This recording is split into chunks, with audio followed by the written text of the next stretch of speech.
ஒரு குட்டி விலாக் பார்க்கலாமா? இன்றைக்கி பிரேக்ஃபாஸ்ட்டுக்கு ப்ரோட்டீன் இட்லி பண்ணியாச்சு. நாளே மாவு அரைச்சி வச்சுருந்தேன். காலையில் நல்லா புளிச்சு வந்திருந்தது. ஸோ ப்ரோட்டீன் இட்லி ரெடி பண்ணிவிட்டு கூடவே வேர்க்கடலை சட்னி ரெடி பண்ணி சிம்பிளாக பிரேக்ஃபாஸ்ட்டை முடிச்சாச்சு. சிம்பிளாக இருந்தாலும் நல்ல ப்ரோட்டீன் ரிச்சாக இருக்கும். நம்மள மாதிரி லேடிஸ்களுக்கு இருக்கிற நிறைய பிரச்சனையில் முக்கியமான பிரச்சனை என்னென்னு பார்த்தீங்கன்னா, என்ன சமைக்கிறதுங்கிறத யோசிக்கிறது. சில சமயம் நாளே பிளான் பண்ணிடுவோம், நாளைக்கு என்ன பிரேக்ஃபாஸ்ட் பண்ணலாம், நாளைக்கு என்ன லஞ்ச் பண்ணலாம் அப்படின்ட்டு. சில நாள் பிரேக்ஃபாஸ்ட்டுக்கு யோசிச்சிட்டோம் அப்படின்னா லஞ்சுக்கு என்ன பண்ணுறதுன்னு தெரியாது, லஞ்சுக்கு யோசிச்சிட்டோம் அப்படின்னா பிரேக்ஃபாஸ்ட்டுக்கு என்ன பண்ணுறதுன்னு தெரியாது. அது மட்டும் இல்லாமல் அது ஹெல்த்தியாக வேறு இருக்கணுங்கிறத வேற யோசிக்கணும்.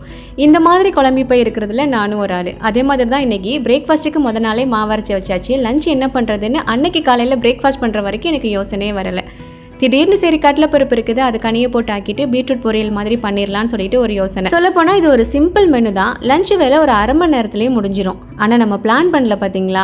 ஆல்ரெடி நம்ம பிளான் பண்ணி வச்சுருந்தோம் அப்படின்னா பெரிய விருந்து சமைக்கணும் அப்படின்னா கூட அசால்ட்டாக பண்ணிடுவோம். பட் பிளானே இல்லாமல் ரசம் வைங்கன்னு சொன்னால் கூட அவ்வளோ கடுப்பாக வருது. இது எனக்கு தானா இல்லை உங்களுக்கு இருக்கான்னு எனக்கு தெரியல. சரி, நம்ம சமையலுக்கு வருவோம். இந்த கடலைப்பருப்பு கனியை போட்டது பார்த்தீங்கன்னா காயல்பட்டின சைடு பொதுவாக பண்ணுறது. பொதுவாக மீனானம் பண்ணும்போது சைடிஸ்க்கு இது பண்ணுவாங்க. இது வந்து நல்ல திக்காக ஒரு கூட்டு மாதிரி பண்ணுவாங்க. பட் நான் இன்றைக்கி இதுதான் மெயின் டிஷ்ஷாகவே பண்ணேன் அப்படின்றனால லைட்டாக தண்ணியாக இருக்கிற மாதிரி, அதாவது ரைஸில் போட்டு பரட்டி சாப்பிட்ற மாதிரி பண்ணியிருந்தேன்.